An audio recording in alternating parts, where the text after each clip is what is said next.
in the natural dye barn, and we do some of the same process that Molly does on the commercial dyes, pre-soaking in cold water, going into the dye pots. I usually pre-mordant.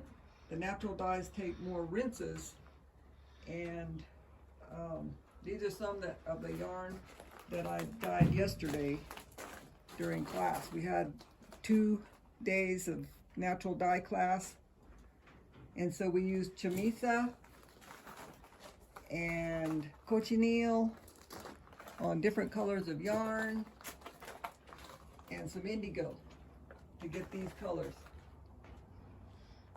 We have Tierra wool, which makes really good yarn for knitting, crocheting, soft.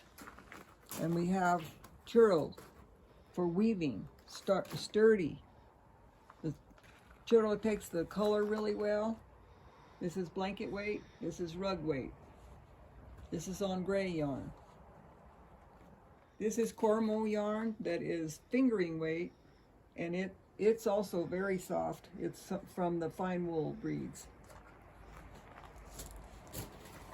So indigo is a pigment actually rather than a dye, and takes a lot of attention to get your color. This is on some gray yarn, and this would be on the knitting yarn. This is churro blanket. This is on knitting over indigo over the chamisa, gives me the green. Cochineal bugs come from Central America, Mexico. These are from the prickly pear cactus, and they make your reds. If you get a chance, you might read a book called The Color Red. It's the history of cochineal from the 1300s. This is cochineal on some white yarn, on brown yarn, white yarn, 2-ply rambouillet, so you get different colors on the different kinds of yarn.